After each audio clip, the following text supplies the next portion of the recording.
How did ping-pong diplomacy open us relations with Maoist China? Imagine a game of ping-pong changing the course of history. That's exactly what happened in the early 1970s when a simple sport helped two nations with a long history of mistrust start talking again.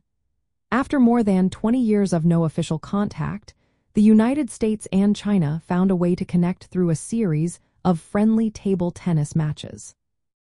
It all began during the 1971 World Table Tennis Championships in Japan, when the Chinese team invited the American players to visit China. This was no accident. Maoist China, led by Chairman Mao Zedong and Premier Zhou Enlai, used this invitation as a signal. It was a way to show they were open to dialogue despite their differences and Cold War tensions. When the American team arrived in China, it was a huge event. The players played matches, yes, but what mattered more was the human connection.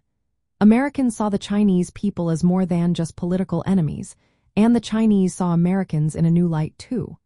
This exchange created a feeling of goodwill and trust that had been missing for decades. It opened a door for secret talks behind the scenes. These talks eventually led to President Richard Nixon's historic visit to China in 1972. Nixon's trip was the first time a sitting US president officially visited Maoist China. It resulted in the Shanghai Communique, a document where both countries agreed to coexist peacefully and work together despite their differences.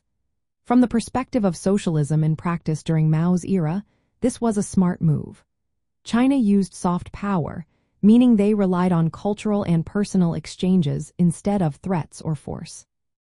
It was a way for Maoist China to break out of international isolation and boost its global standing without abandoning its revolutionary principles. The Chinese leadership understood that engaging with the United States could help them achieve their goals without losing their socialist identity. In practical terms, ping-pong diplomacy helped open trade and diplomatic channels that had been closed since China became a communist state in 1949. It allowed China to become more active on the world stage and shifted the balance of power during the Cold War. For the United States, it was a wake-up call.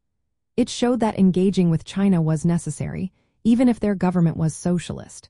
This small game of ping-pong turned into a big step toward normalizing relations. It proved that cultural exchanges and simple gestures could bridge deep ideological divides. This moment in history shows how a sport can be more than just a game. It can be a tool for peace, diplomacy, and changing the course of international relations.